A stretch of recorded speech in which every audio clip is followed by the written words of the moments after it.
I thought in the first half we made a lot of mistakes, a lot of bad turnovers. We didn't come up on the three-point shooters twice, and they made them. Second half, we went with the five guys who played the best, most consistent defense. And it's the first game we've had the five guys at the end of the game. If we didn't have the five guys at the end of the game, we would have won, like all those games. But having those guys at the end gave us a chance to win the game. I think we shot 64% in the second half. We had better movement. We got better shots. And all five guys were tremendous. We had trouble with Wright, but we got just enough. We got a couple stops, not many, down there. He was really good. He missed 3 shots. And they got to the foul line. We did a better job in the second half on Alvarado and DeVoe. DeVoe had nothing second half. But they were going to go inside, and we had to contain that. We can give up points inside. We can't give up the inside and the outside. And the first half we gave up 4 3-pointers. Second half just 2, and 1 was at the end. But again, this was a hard game to win. The way they've been playing, they won here last year. This was always going to be a hard game, and when we got off to a bad first half, it was really hard. And really proud of the way those 5 guys battled in there.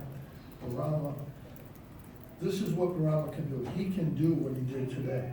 And it may not look like much, but it's 10 rebounds, 6 points, 3 steals. He can do that on a more consistent. And he missed his 3 free throws. He missed a layup. He got 1 block. So he's very capable of doing that, and he makes us just different. And he can do those things. But again, this was to me, this is one of the best second halves we've ever played anywhere. And we obviously struggled the last few games, struggled at the end. I don't think anybody was tired today. But this was a tremendous win, considering they're winning and we're losing and we're down. So it was really key. We got off to a good start. Second half, got back in it quick, and then we just kept at it. Questions? Jim, what were your players like at halftime? They listened. Was it just normal, quiet X's and O stuff? We're crying. Right? Was there anything you said in particular to the players now? We just have to compete. Around this guy, you've got to compete. Marek, you've got to stay out of foul trouble. We had a couple of sets we wanted to run, and we got those right away. Then the end of the game, we went with Marek, and he was tremendous. The end of the game, tremendous. He made some, I think, 4 or 5 plays in a row. Made his free throws. When he plays like this, we're a different team. He's struggled to do anything really. We're a whole different team, offensively and defensively. We can't win when he's in foul trouble or Brown's in foul. We just can't win. We can hang, we can compete maybe, but we can't win. And they just have to stay out of foul trouble. Marek needs to do what he did today. I mean, he might not always get 20, but he's got to take advantage of matchups. They had no way to guard him for a little while there, and that's why we went to him.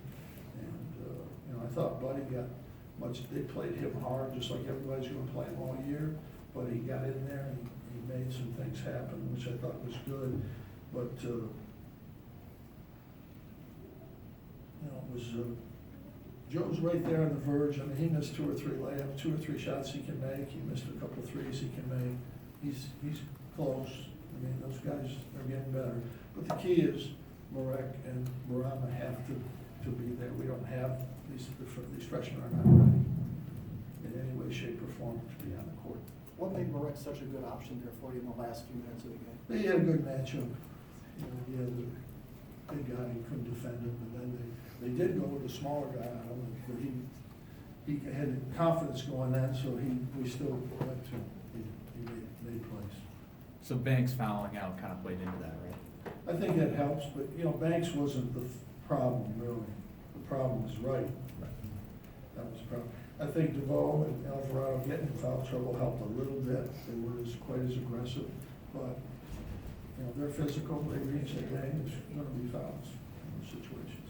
Can you speak a little bit to Otis Wright and what you've seen in him develop over the time? He's been good. He was good even though we won by a lot. You can see it, and I've seen him in the last couple of tapes we've looked at. He's good. He's really good in the middle, and we don't defend that area of the court very well. But he was really good today. He made some tough plays. Was Barama doing anything differently to stay out of foul trouble, at least until like deep into the second half? Yeah, I mean, he was better. No foolish fouls. He's gonna have to commit fouls, but you just can't commit foolish fouls so that he's out of the game in 20 minutes. He got 24 and 25 in tonight, so that's pretty good. Is playing with confidence and being assertive a big thing for Morek? I think he does that. I just think some games some teams are more physical with him and he can't handle it. Like, you know, Florida State, and, you know, we're really physical. He's just not strong enough right now. Coach, what about Buddy's leadership tonight? Did you see anything from him?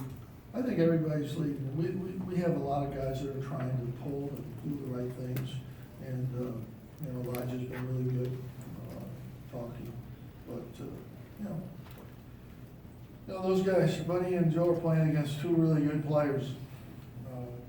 Junior and sophomore, they've been around, played a lot of games, and, they're really good players. I think they had 40 or something the last game they played, maybe more, and, they're playing against good people, really good people. Jim, in the second half, you got out in transition a lot. I think you outscored him by 12 or 14 in transition, and why were you able to get it off the glass, I guess, and get it out? Well, we didn't get off the glass. I think there were some deflections and steals, and, you know, that's how you get out. It's hard for us to get off. We don't get too many clean rebounds, so it's mostly that way. Jim, you mentioned the stats don't always show maybe Barama's value. What is it that maybe we don't see or? Well, the shots they missed, and when there, he was defending it and bothering it, and, you know, I mean, he was, he's the only guy in the center spot, you know, he can get 10 rebounds, he can block a shot, he can maybe get a steal. He's better than he's played, even though he played pretty well today, he's really better than that. And it's just kind of a mystery to me why he hasn't been better. I think he is better than what he's doing. But, you know, hopefully he'll play better, keep playing better. When you had the 4 subs in there in the first half along with Elijah, were you sending those other starters a message? No, or- no, we weren't playing, but we had to see if something would change, somebody might help us or something. It wasn't good. With the way the first half went for you all offensively, the second half, you guys were able to kind of get the offense flowing there. What did you see offensively that allowed that spark to happen and kind of set the tone for the rest of the half? You know, Elijah made a couple plays right away, then, you know, Joe hit that 3, Buddy made a couple shots. When the ball goes in the basket, the game's a lot easier. First half, we had some pretty good shots, we missed. You know, you gotta make shots. When we make shots, we're better. You know, that's the bottom line. You're not gonna beat anybody if you don't make some shots. We made some shots in the second half. You know, we're 7 for 26 the first half and 16 for 25 the second half. Part of it's easier shots, better movement maybe. We're still not making a lot of threes. You know, I think that's just who we are, really. We're not making those. And we have to get to the paint, try to get inside and score in there. That's what we've been trying to do, but get to the foul line, get in the paint. We haven't been shooting very well for a long time, so that's not new. We try to adjust and try to get something where you can. This was, at halftime, this was a very hard game to win, really hard game to win. And if you lost 3 in a row, whatever it is, it's even harder. And I thought the players just went out there and just ignored what happened and played. Ignored what was happening. And, you know, it's a tremendous contributed to the play, those five guys. They went out there and they played. It especially seems like Joe came out with a certain amount of spark in that second half. He was part of that 7-0 run. Does he seem to have a little more, maybe, ability to kind of turn the corner, have that energy no He's matter getting what? better, and he's improving, he has that ability. First half he couldn't do it, second half he did. And he's missing shots that I know he can make too, but, you know, it'll come. He's a freshman, you know, we're asking an awful lot from him to do all that he has to do for us. And he's been really good, really has had a great year. Everybody had a really good year.